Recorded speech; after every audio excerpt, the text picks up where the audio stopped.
girls were attacked, villagers catch a massive crocodile.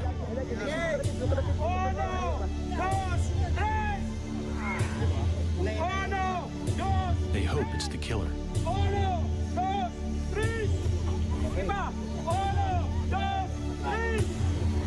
All night long, they struggle to haul it back to the village. It's alive, and it still wants to fight.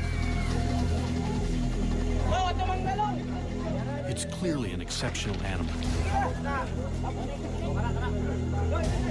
But the real question is, have they just caught the largest croc on record? And will that finally bring an end to 2 years of terror? The Agusan Marsh lies on the island of Mindanao in the southern Philippines. It's an almost pristine wetland the size of the city of Chicago. At the southern end lies Lake Mihaba. The enormous network of lakes, rivers, and marshland is an ideal habitat for crocodiles. People live here for the same reason as the crocs. The fishing is good. Some build their houses floating right on the water.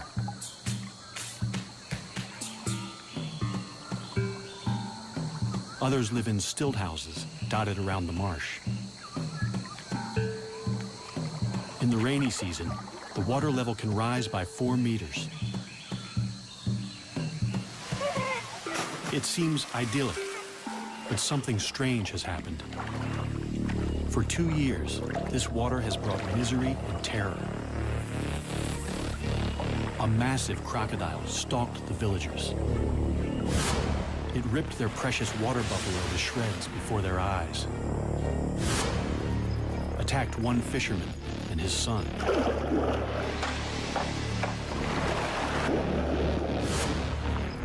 And snatched another man from his boat to eat him alive. But it all started with the attack on the schoolgirls on Lake Mihaba, in the heart of the marsh.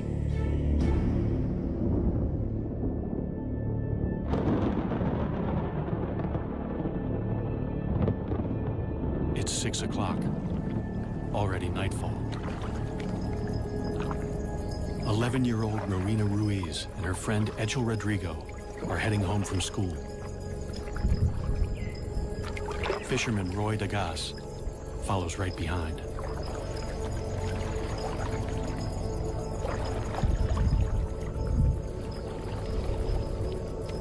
None of them knows that they're being watched by a crocodile about to start a killing spree.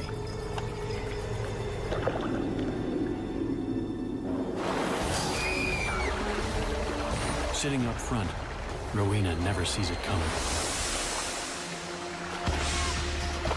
Roy saves Echel from what looks like a monstrous crocodile. But Rowena is decapitated. Seeing her head in the crocodile's mouth was disgusting. Later on, we found her body covered with banana leaves. It was really smelling bad. Rowena's dugout canoe still bears the scars of the attack. This is Rowena's boat, and these are the bite marks left by the crocodile. Here, here, and here. What kind of monster can bite through solid wood? The culprit is a saltwater crocodile, or salty. They're the largest of all living crocodilians, typically reaching 4 to 5.5 meters. Salties prefer freshwater, but can live in the sea because they're able to excrete salt through special glands. They've spread thousands of kilometers across the ocean to colonize lands from India to Australia. Salties have been hunted to the brink of extinction in much of Southeast Asia for their fashionable and highly sought-after hides. They also have the strongest bite of any animal.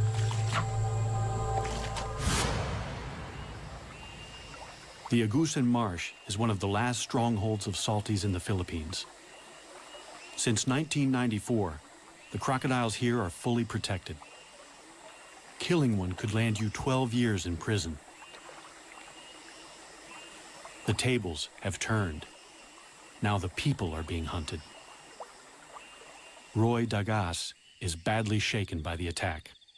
I was afraid that Ruina's parents would blame me for her death and kill me, since I was the one who picked her up. With a rogue crocodile in their midst, no one feels safe. But they have nowhere else to go. 70% of the people here make their living by fishing.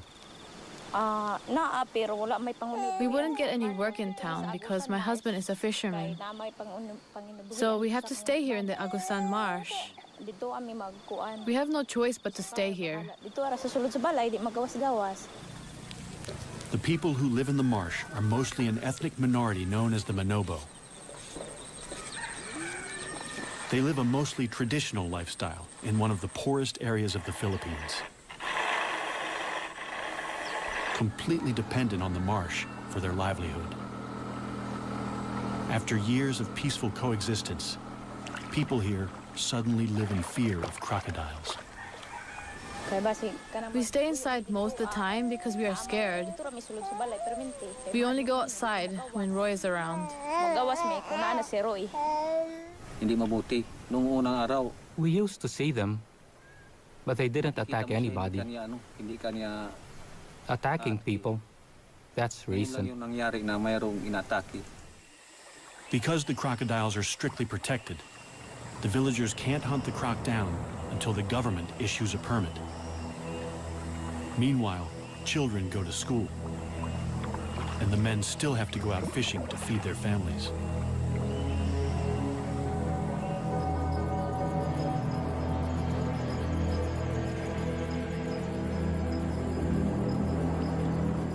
Roy's brother, Rinaldo Dagas, is fishing with his son at their favorite spot in the marsh, right in the beast's lair.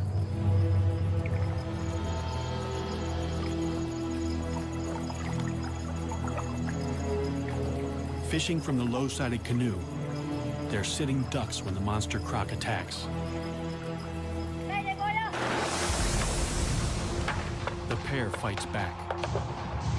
I hit it on the side of its head with my paddle. Then it bit the side of the boat. It was very close.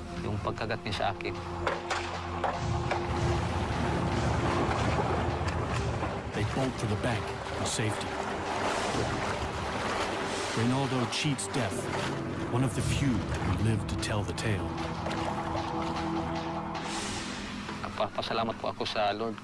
I thank the Lord for saving me that night, or I would have been dead meat. Just downriver from Lake Mihaba lies the village of San Marcos, population 1,075. The village has no electricity or running water. It's the main base for the Manobo, including people who live in floating houses and retreat here in the rainy season. Rudy Ayala is the chieftain of this area. Ang pinakadako nga hulga sa buaya. The biggest threat to crocodiles here is the growing number of people moving into the crocodiles' territory, competing with them for food and space. Competition for fish in the lake could be causing the big croc to seek out new food. In San Marcos, it's found a ready supply. The people throw their garbage, including animal carcasses, in the water. The crocodile has been spotted in the river that runs through the village. Rudy lays down the law. The advice is simple. Don't lure the crocodile into the village with easy meals. It seems to work. There are no further attacks near San Marcos. Instead, the crocodile sets off in a different direction. It's been spotted 5 kilometers south of Lake Mihaba, and it's about to kill again. Nueva Era is a remote village set back from the marsh. The small stream that flows through it is the sole source of water for 1,300 residents. A 15-meter wooden bridge is the only safe crossing, especially now that the Crock is in their creek. It's a long way from home, having swum through a network of rivers and creeks to reach the village from Lake Mihaba.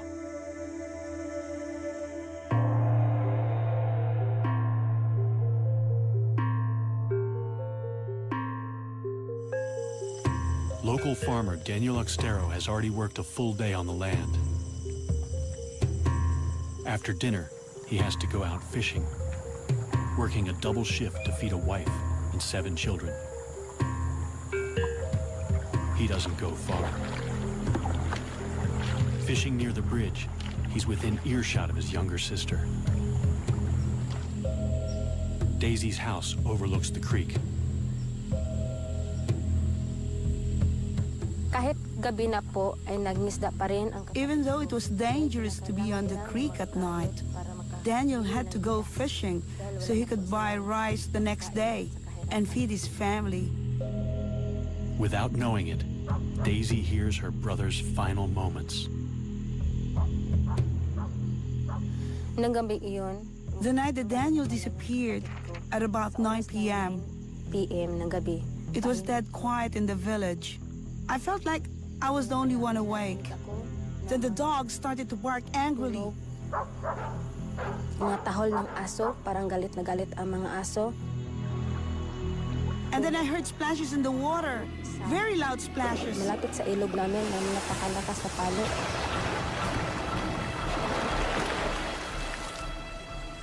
Papunta na I ako. was terrified, so I went to bed. Natakot. At kinaumagahan, The next morning, one of our relatives came to tell me that Daniel had gone missing. Daniel na hindi nakauwi. Despite repeated attempts to find his body, all that was ever found of Daniel was his boat and his hat. This picture is the only memory we have of Daniel, because just before he was killed, his house burned down and everything he owned was destroyed. Kani ang balay ni Daniel, nagamay taghuat madako. This was Daniel's house, but it burnt down. He was building another one when he went missing. Nawala siya. Daniel's family lost a provider and a much-loved father and son.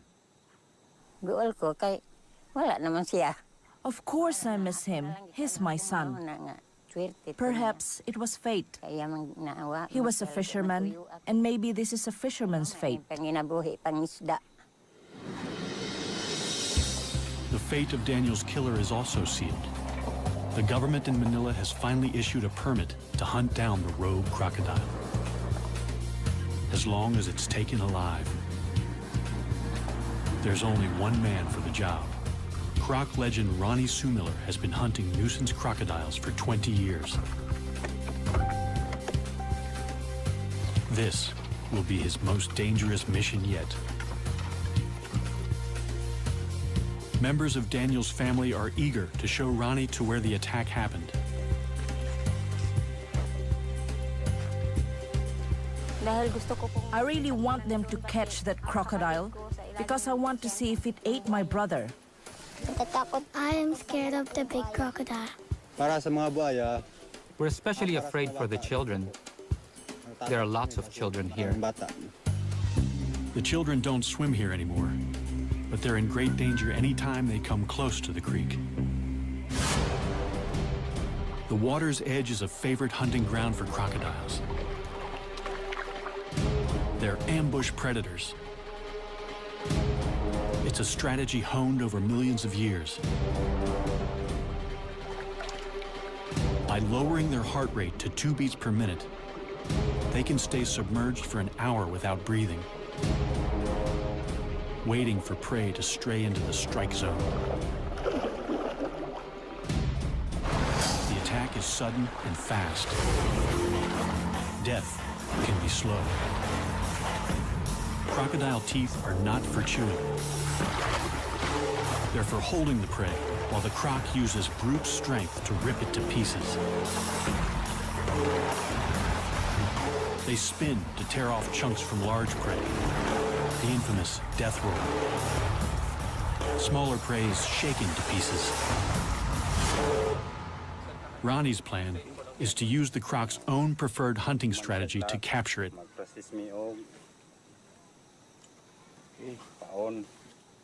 A morsel of chicken suspended just above the water is an irresistible lure. So that's the principle. When it is grabbed by the crocodile, the crocodile will run away and this will close down. This will catch the upper jaw. In Ronnie's experience, a snare is least likely to injure a crocodile.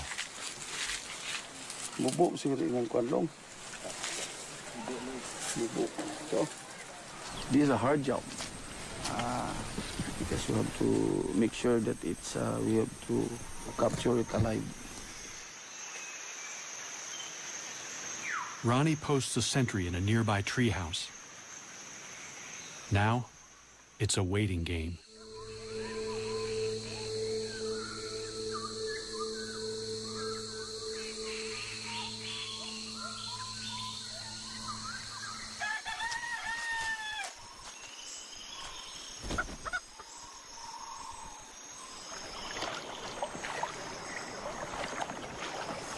In the morning, the bait is gone and the trap is torn. A crocodile has done the impossible, snapped the steel cable, and escaped. The cable snapped. I think we're dealing with a much bigger crocodile than we expected. Ronnie sets more traps.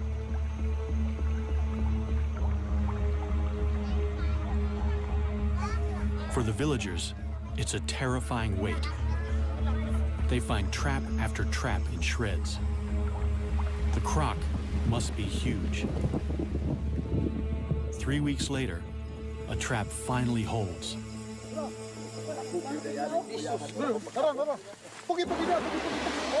This time, they've got it.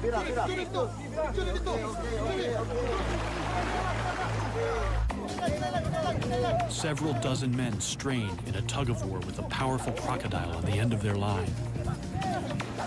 The beast is so heavy and so powerful that it takes several hours to haul it in. It's clearly no ordinary crocodile. But it's only when they finally land it that they realize exactly what they're up against. It's immense.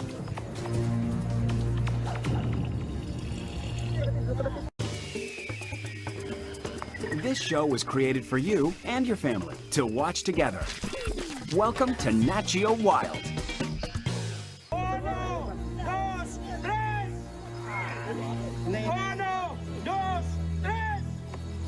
60 people work all night to drag the beast 1.5 kilometers back to the village.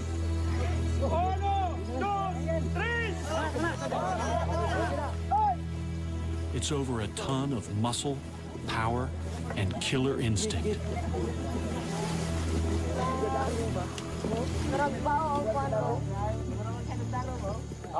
As word spreads that they've caught the killer, more and more jubilant onlookers flock to the creek. Everyone wants to get close to the enormous animal now that he's tied down.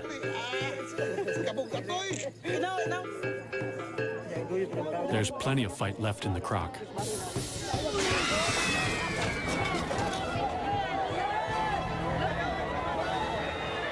For a moment, everyone's heart stands still. The ropes only just hold. But the hard part is yet to come.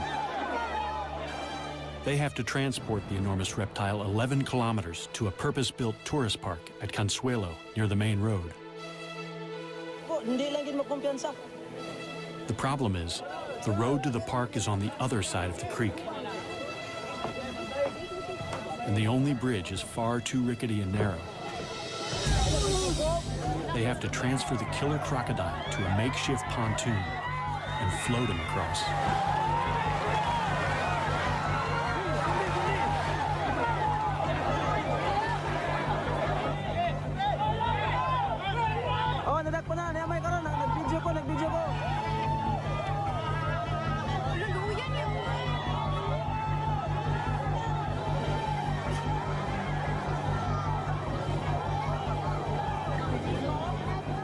Finally, after they struggle for 24 hours, victory.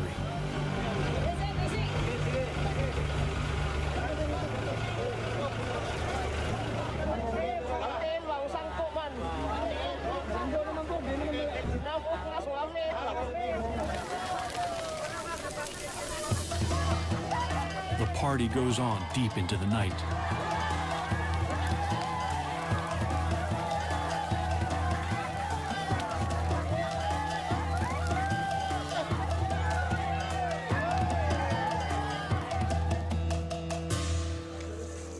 Morning finds the monster the star attraction at the Echo Park.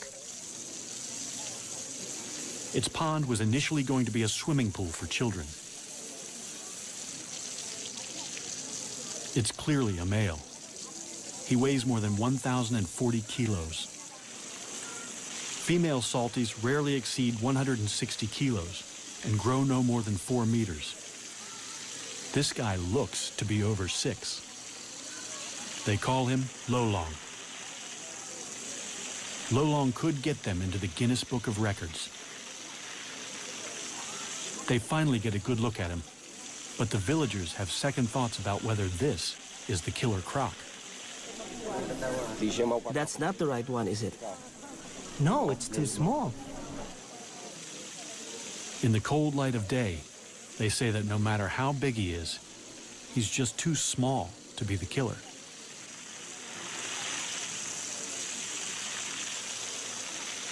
Roy Dagas, who was with Rowena when she died, is certain that this is not the croc he saw that night. It's too late to prove Lolong killed Rowena 2 years ago. But Daniel Oxtero has only been missing a few months. Could his remains still be inside Lolong's stomach? Crocodiles swallow large chunks of prey, bones and all, without chewing. They have the strongest stomach acid of any animal. Flesh will be dissolved in days, bones in a matter of weeks. But they can't digest anything made of keratin. So horns or human hair and fingernails can remain inside the croc for months. It's a long shot, but the people are desperate for answers. They can't slice him open. The next best thing is to pump his stomach. As soon as news of the capture breaks, Ronnie rushes back to the village to look for proof. He inserts a length of plastic tube down the croc's gullet. Then he pours bucket after bucket of water into him until the croc vomits violently.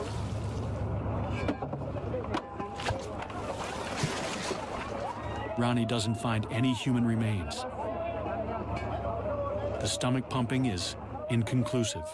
It's possible they didn't get everything out, or that Lolong had coughed up a hairball before they caught him.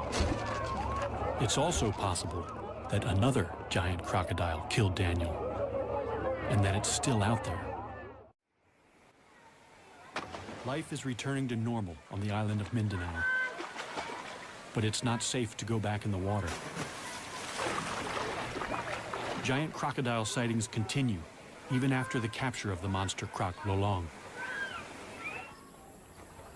Ronnie Sumiller is called back for duty. I am going back to capture the big crocodile, bigger than Lolong, because the villagers are endangered. Lolong could have taken to the creeks because a more aggressive male chased him out of the lake. It's a frightening prospect. The first place to look is Lake Mihaba in the heart of the marsh. Agusan's crocs are notoriously shy, so the best chance of finding it is at night. We are going to Lake Mihaba to spotlight and hopefully to see large crocodiles. With a local guide, he ventures into the crocodile's world at the most dangerous time. Every attack so far has occurred at night. It's a dangerous to do this in this lake because of the presence of the large crocodile. But using flashlight, normally they will not attack. They're not alone. There are hundreds of crocodiles all around them. One of them could be the giant killer. In this lake, it could be 2 or 3 large crocodiles. Could be as large as Lolong, maybe 20 feet. They see lots of smaller crocs.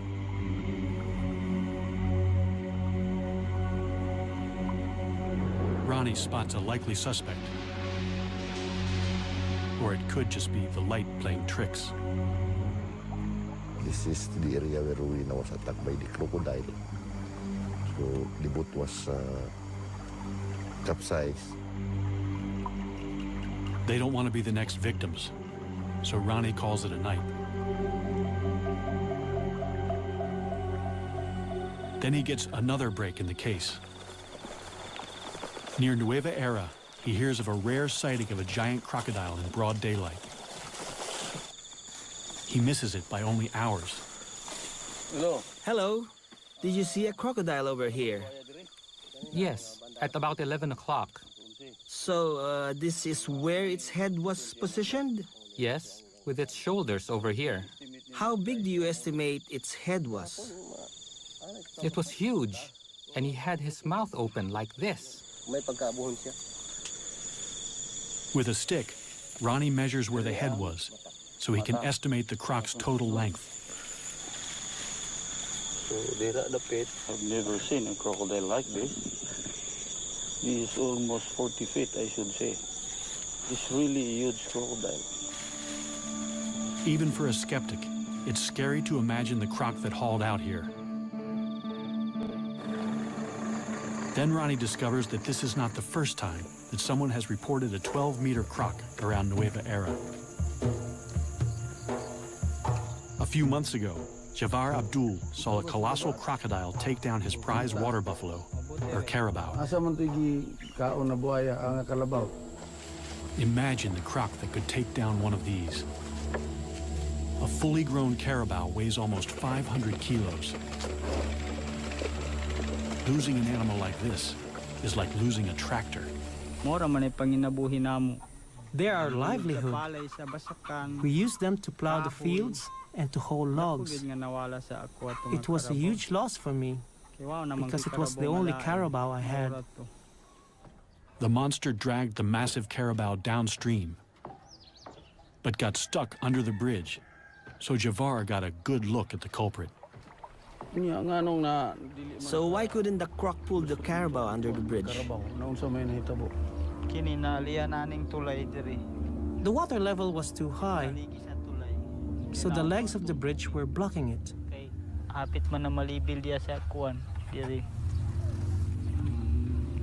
And how many crocodiles were there? 2. 2? Were they different sizes? Yes, a big one and a smaller one. Then he drops a bombshell. The smaller one was Lolong.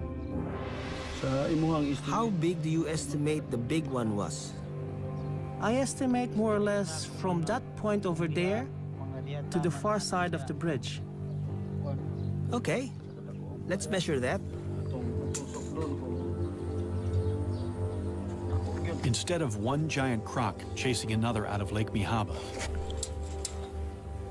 it seems 2 giant crocs were feeding together. And the second one was even bigger than Lolong. Wow! 12 meters, ang taas. Oh, dako gyud nga buhaya kay 12 meters man. Ronnie now has 2 sightings of a croc even larger than Lolong, the one they captured.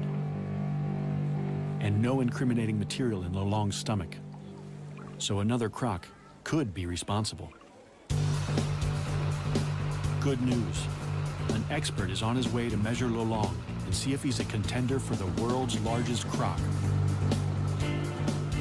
Dr. Adam Britton is the go-to guy for crocodiles for the Guinness Book of World Records. He certified the current record holder only a few months ago. At 5.5 meters, Australia's Cassius clay is the world's largest captive crocodile. Lolong could be bigger. Nothing can prepare Adam for what he's about to see. Here we go, Adam. Let's So see this Lolong. is Lolong. Yep. Oh my God. Oh, he's absolutely huge.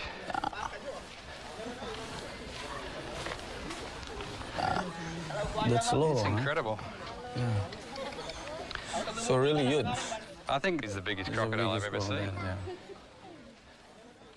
To qualify for the Guinness record, Adam has to ensure Lolong lies perfectly flat and dead straight.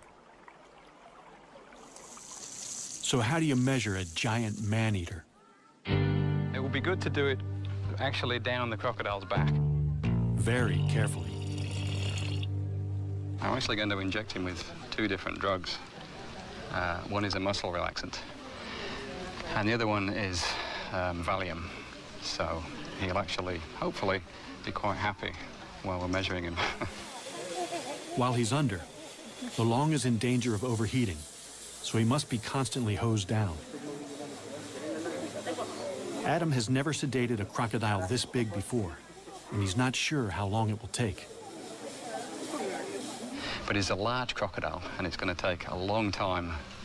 Relative to how long it normally takes, it's going to take a long time for this drug to actually take effect. First, he has to get the needle into the monster croc. Adam gets dangerously close to the largest salty he's ever seen. So yeah, Ronnie, if you can keep a close eye on him. Yep. You see, he's got his left legs backwards, so he's still quite relaxed. But look for any signs like he starts to lift himself up or starts to move his head. This is now in a relaxed position. That's he's in a relaxed position right now. Yes, I can get out of the way quite easily, and I'm going to go that way if anything happens. Adam has nerves of steel, but Lolong reminds him who's the boss. He felt that.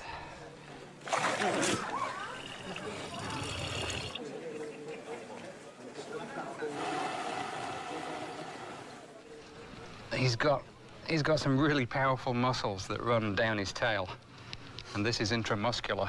So I'm just gonna go between the scales here. You see, this skin is so soft. It'll just go straight in. If I were to try and get it through there, it's actually quite tough. Okay.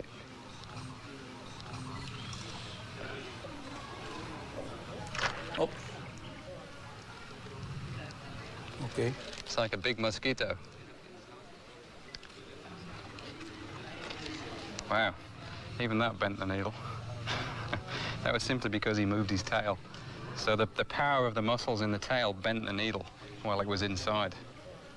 30 minutes later, Lolong is still showing no signs of feeling sleepy.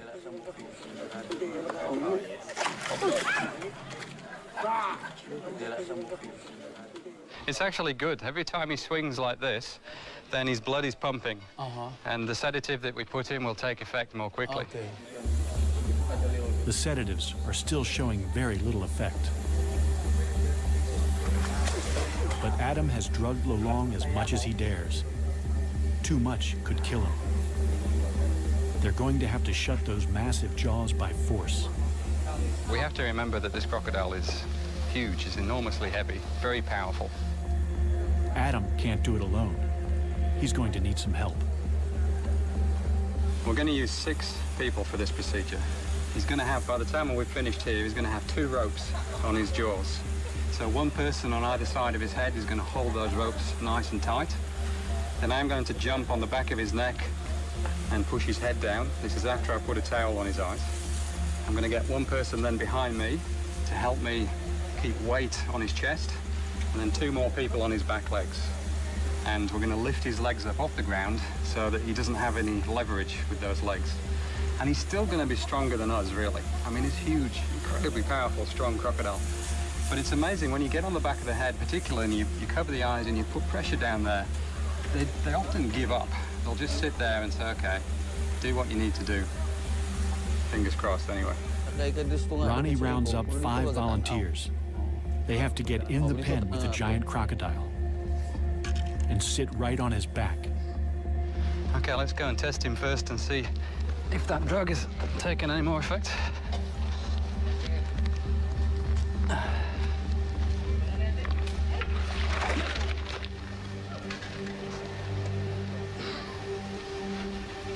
Yeah, just poke him, just touch him gently there. You see the way he tried to flick his head then?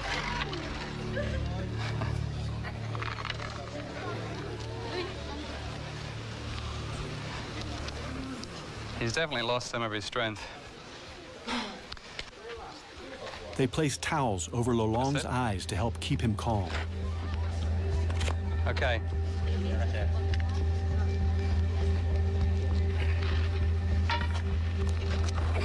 Holy mackerel. Okay, quick, grab his legs. Now we need someone.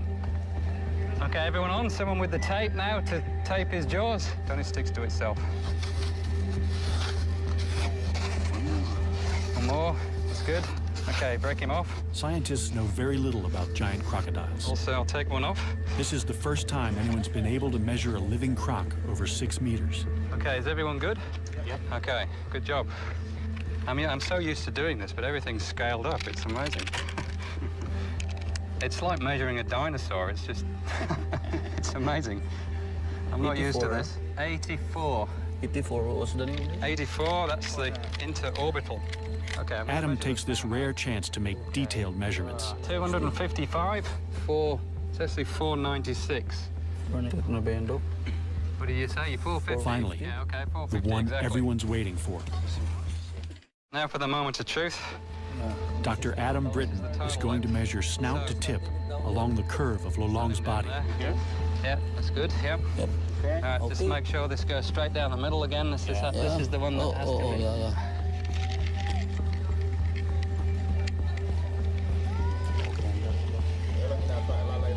Can I get someone to hold this?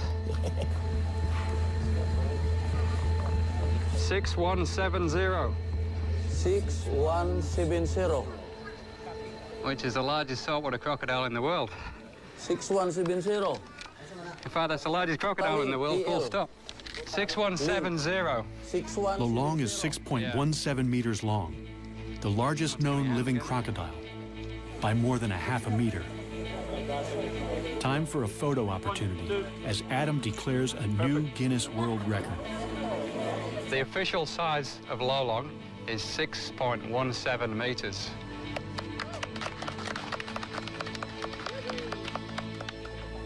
I'll give him a round of applause for that. That's very impressive. How did Lolong get so big? Adam thinks he was born to it, and that he could have big brothers with the same giant crocodile DNA. As with humans, nurture is just as important as nature. Crocs grow most when they're young, but any stress inhibits growth.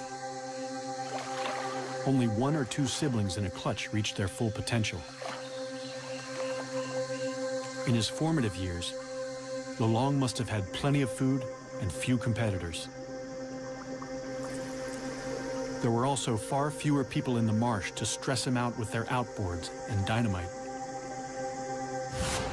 Adam has what he's come for, but getting off again is almost as hard. Everyone from the back. We'll go backwards, all the way backwards, straight up. You last? Yes. And then I will come off and I will take the towel off. So what you need to do now is cut this tape, sorry. Everyone ready to go back? Go. Backwards. Keep going. Keep going. You too? Yeah. Okay, now you can...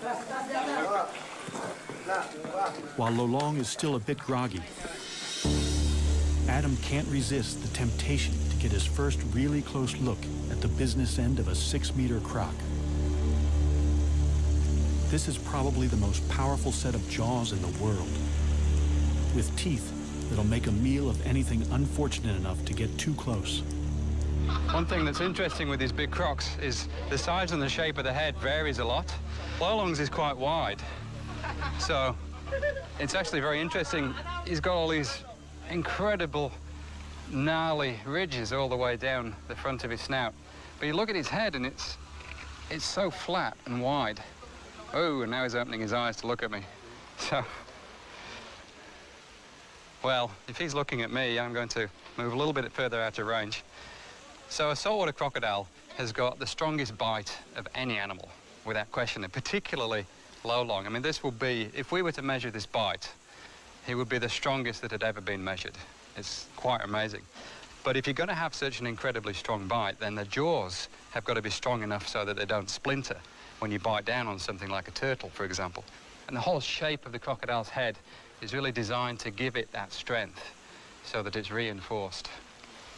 So if he bit down on something, then it's not going to escape. Which reminds me, I better step back before I actually test this myself. Lolong is now officially the world's largest crocodile. His newfound fame is a massive boon to the community's tiny economy. In just the first few months, he brings in over $11,000 from tourists. There's a thriving cottage industry of Lolong-related goods. Their once mortal enemy has become a source of pride. However, there is still no proof that Lolong killed anyone. The attacks probably started because more and more people are moving into the crocodile's territory. And crocs are smart. Once they're onto an easy meal ticket, they'll keep coming back.